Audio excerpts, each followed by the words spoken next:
Ariel Helwani in Las Vegas for UFC 216 alongside the UFC flyweight champion Demetrious Johnson, who meets Ray Borg Saturday night here at the T-Mobile Arena.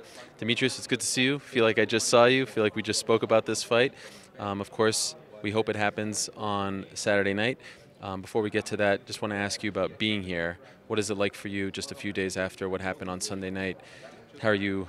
Oh, gotcha. Yeah. How are you digesting it all? Yeah, it's unfortunate and, evil act of stupidness, I guess you can say. But it's behind me. I'm focused on Saturday night and ready to go out there and do my thing. It hasn't been hard to focus on what you're here to do. No, I came to Vegas to fight, and that's what I plan on doing.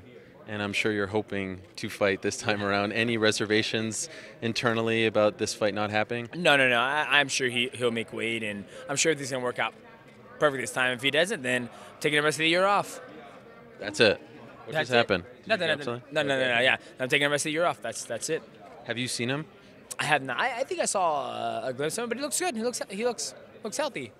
Any assurances, if he doesn't make weight, if this fight doesn't happen, that you're going to get X, Y, or Z? No.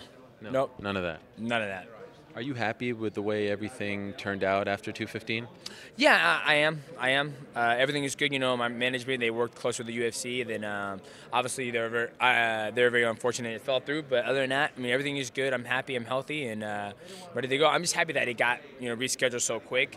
I love fighting in Las Vegas. I've always wanted to fight in T-Mobile Arena. So that's going to be happening. I saw you've been rocking that FRM shirt at the media luncheon. You're all in, baby. I'm all in. If somebody's got my back, then I got their back. I've always been like you said on, MMA Beat, one of the greatest shows out there. Thank you. I'm always, a company guy. You know what I mean? Like, with Reebok, I've always supported Reebok. I understand what they're trying to do. With First Round Management, I believe in Malky and Abe.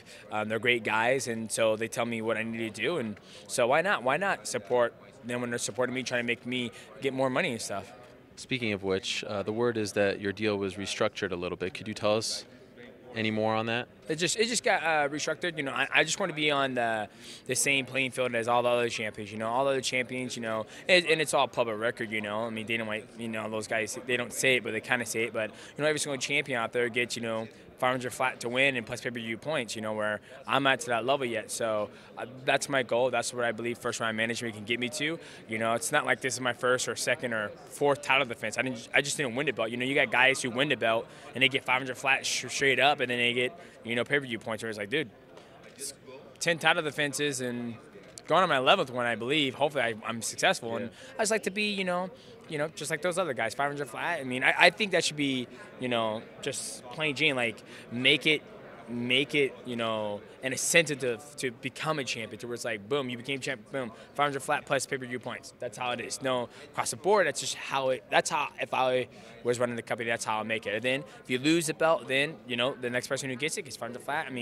But that's why I don't run the UFC and I don't have my own fight promotion, because I'll probably be broke. Like, you can't do that, dude. You make no money whatsoever.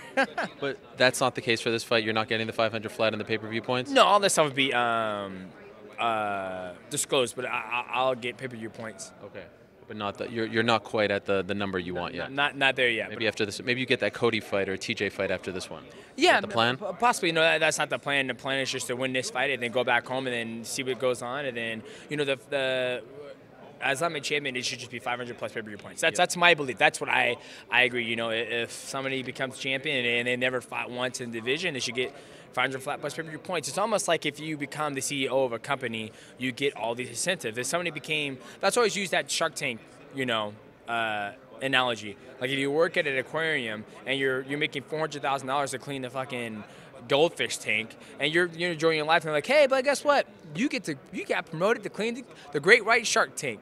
Go ahead, jump in there, and you're like, awesome, it's gonna be amazing, I cannot wait. And he goes, so what are my benefits look like? What's my compensation gonna look like?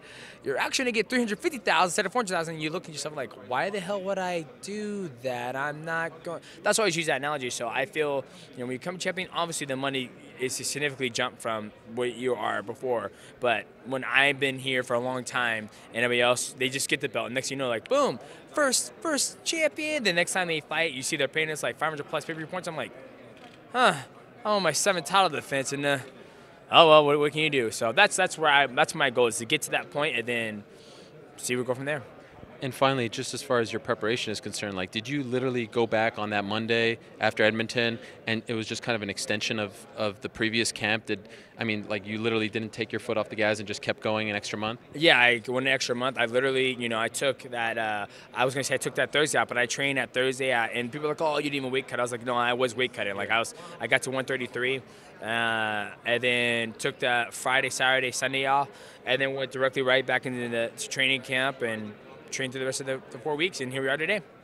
Good to see you again. Good luck on Saturday, and as always, thank you for the time. Appreciate it, DJ. Thank you. Appreciate it.